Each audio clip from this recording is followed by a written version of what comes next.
And for many, many years, as a friend of Uri's, I spent hours sitting looking at spoons, looking at keys, saying bend, bend, bend, with nothing, no results. And it wasn't really until about 12 years ago that I was reading a passage in The Geller Effect, one of the books about Uri Geller, where Eldon Bird, a professor at King's College University in London, said, "This is how Uri taught me to bend spoons. This is how I teach my students." And for the first time when I read that, I first got upset. I said, "Uri's my friend. He never taught me to bend spoons." And then it dawned on me, I never asked him. So my bad, I didn't ask him. Probably if I did, he may have shared this with me. I learned how to do the human levitation, lifting people up with your fingertips. I learned methods of developing your mind to do telepathy and transmit thoughts and that type of thing. But really, I think ultimately in the back of my mind, I felt spoon bending was a gift that Uri had, and there were a few people that saw it. In the many lectures of his that I went to, the thing that impressed me the most is watching the children that he'd call up out of the audience that would pick up big ladles, and suddenly they'd be flopping over like they were rubber.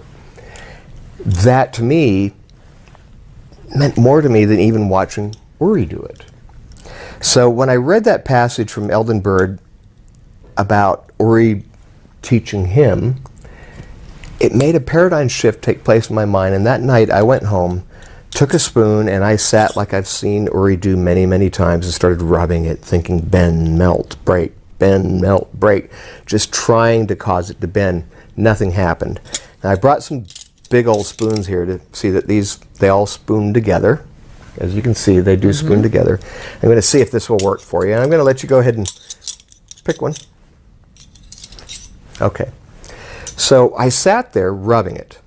And when I say the paradigm shift took place, suddenly it dawned on me that when people ask me, is this a gift or is this something that can be learned? My answer now is yes. For some people, like athletes, there's some athletes that are just born athletes, just can do those things. But then there's other brilliant human beings that excel in their sports from putting hard work and effort into it. And suddenly it dawned on me, something that I've always believed in is, if the human imagination can think of something, there must be a reality to it.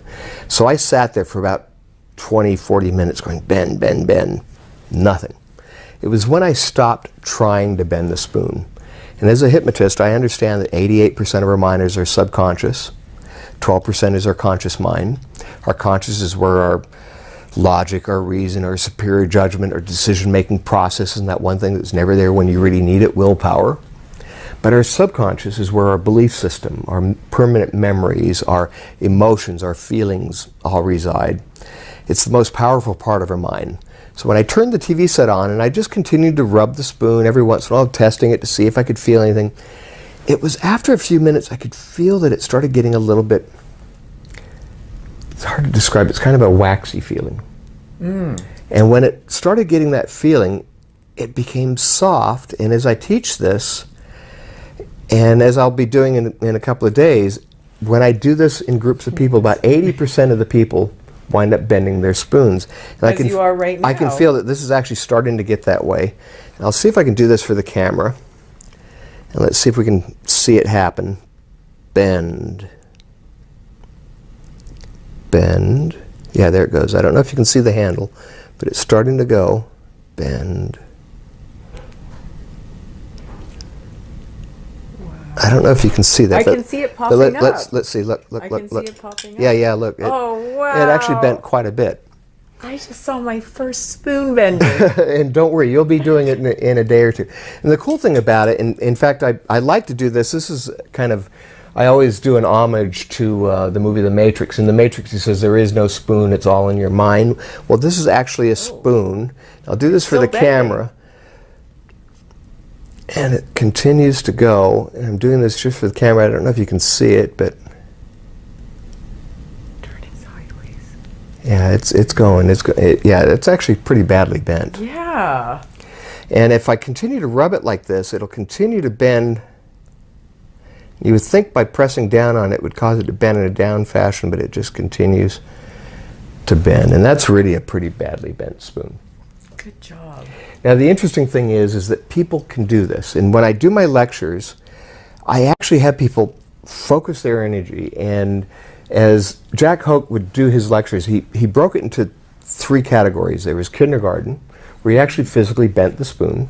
Then there was high school, where you would take a piece of metal that was heavier that you couldn't physically bend and cause it to bend.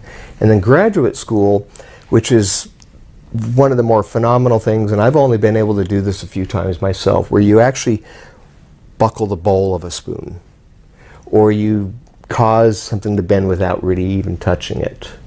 And what's really wild about this is that when the metal gets pliable, it's hard to describe it, it becomes like rubber. Oh my gosh. And then it will get hard again, and it won't, yeah, it's not going to bend anymore. But that's a really badly bent spoon. And I don't think I could do that. No. Yeah. Well, I couldn't, sorry, I don't mean to. Well, that's okay, that's okay.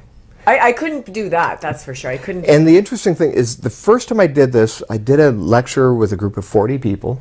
39 people bent their spoons.